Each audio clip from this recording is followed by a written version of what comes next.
नमस्कार। Class 12th के साहित्यिक हिंदी एवं सामान्य हिंदी के विद्यार्थियों के लिए आचार्य हजारी प्रसाद द्विवेदी जी का साहित्यिक परिचय, भाषा शैली एवं प्रमुख रचनाएं लेकर आए हैं। दोस्तों, आपकी बोर्ड परीक्षा के लिए आचार्य हजारी प्रसाद द्विवेदी जी का साहित्यिक परिचय मोस्ट इम्पॉर्टेंट है। यह परीक्षा में पूछा जा सकता है। आपको जीवन परिचय, साहित्यिक परिचय, भाषा शैली और प्रमुख रचनाओं के बारे में लिखना होता है और इसके लिए 80 शब्द निर्धारित होते हैं। अधिकतम 80 शब्द के अंदर लिखना होता है। तो आइए देखते हैं आचार्य हजारी प्रसाद द्विवेदी जी का। सबसे पहले जीवन परिचय देखेंगे, फिर साहित्यिक परिचय, फिर भाषा शैली, इसके बाद कृतियाँ। संक्षिप्त में यहाँ है, आप परीक्षा में इसी प्रकार लिखिएगा। सबसे पहले जिसका भी साहित्यिक परिचय देना होगा उसका जीवन परिचय हम लिखेंगे। जीवन परिचय हेडिंग डालेंगे। हिंदी के प्रसिद्ध सुप्रसिद्ध निबंधकार, उपन्यासकार, आलोचक और भारतीय संस्कृति के ज्ञाता आचार्य हजारी प्रसाद द्विवेदी जी का जन्म 1907 ईस्वी में बलिया जिले के दूबे के छपरा नामक गांव में हुआ था। देखिए, हजारी प्रसाद द्विवेदी जी निबंध लिखते थे, निबंधकार थे, उपन्यासकार भी थे और आलोचक थे और भारतीय संस्कृति के मर्मज्ञ थे, जानकार थे। तो सबसे पहले इनकी प्रशंसा करेंगे कि हिंदी के सुप्रसिद्ध निबंधकार, उपन्यासकार, आलोचक और भारतीय संस्कृति के ज्ञाता। फिर नाम आचार्य हजारी प्रसाद द्विवेदी जी का जन्म 1907 ईस्वी में, याद रखिएगा कब, 1907 ईस्वी में। और कहाँ? उत्तर प्रदेश के बलिया जिले के दूबे के छपरा नामक गांव में, दूबे के छपरा नामक गांव में। इनके पिता का नाम अनमोल द्विवेदी और माता जी का नाम ज्योति कली था। पिता का नाम अनमोल द्विवेदी और माता जी का नाम ज्योति कली।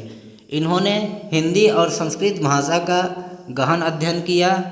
सन 1949 ईस्वी में लखनऊ विश्वविद्यालय द्वारा डीलिट की मानद उपाधि और सन 1957 ईस्वी में भारत सरकार द्वारा पद्म भूषण की उपाधि से सुशोभित किए गए। 1949 में लखनऊ विश्वविद्यालय द्वारा डीलिट की उपाधि दी गई और 1957 ईस्वी में भारत सरकार द्वारा पद्म भूषण से अलंकृत किए गए। उत्तर प्रदेश सरकार की हिंदी ग्रंथ अकादमी के अध्यक्ष भी रहे। सन 1981 ईस्वी में आपका स्वर्गवास हो गया, मृत्यु हो गई। कब? 1981 ईस्वी में। जन्म कब हुआ था? 1907 ईस्वी में। तो इस प्रकार आप संक्षिप्त जीवन परिचय देंगे। इसके बाद साहित्यिक परिचय देखिए। आधुनिक युग के गद्यकारों में आचार्य हजारी प्रसाद द्विवेदी जी का महत्वपूर्ण स्थान है। आचार्य द्विवेदी के निबंधों में साहित्य और संस्कृति की झलक स्पष्ट दिखाई पड़ती है। आलोचनात्मक कृतियों में द्विवेदी जी की विद्वता और अध्ययनशीलता स्पष्ट रूप से दिखाई पड़ती है। सूर साहित्य इनकी प्रारंभिक आलोचनात्मक कृति है। इनकी पहली आलोचनात्मक रचना सूर साहित्य। इनके उपन्यास सांस्कृतिक पृष्ठभूमि पर आधारित हैं। इन्होंने कुल 4 उपन्यास की रचना की है जो पूरी तरह से भारतीय सांस्कृतिक पृष्ठभूमि पर आधारित हैं।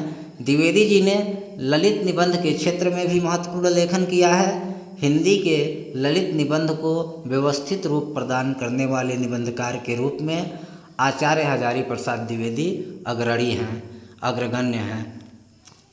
ये हो गया आपका साहित्यिक परिचय। इसके बाद इसी तरह संक्षिप्त में भाषा शैली लिखेंगे कि द्विवेदी जी अपनी बात को सहज स्वाभाविक रूप से कहते थे। उन्होंने कृत्रिम और प्रयासजन्य भाषा का प्रयोग नहीं किया। उनकी भाषा में बोलचाल की भाषा की प्रधानता है। द्विवेदी जी ने संस्कृत शब्दावली को प्रायः तत्सम रूप में ही स्वीकार किया है। इन्होंने सूक्तियों और मुहावरों का भी प्रयोग किया है। इनकी शैली गवेषणात्मक, विचारात्मक, वर्णनात्मक और व्यंग्यात्मक रही है। ये भाषा शैली हो गई। अब लास्ट में कृतियाँ लिख देंगे। देखिए, इनकी जो कृतियाँ हैं मोस्ट इम्पॉर्टेंट है, जो आपसे 10 नंबर का बहुविकल्प पूछा जाता है उसमें से ये कृतियाँ वहाँ पर पूछी जा सकती है। आप इसे विशेष तौर पर याद रखिएगा।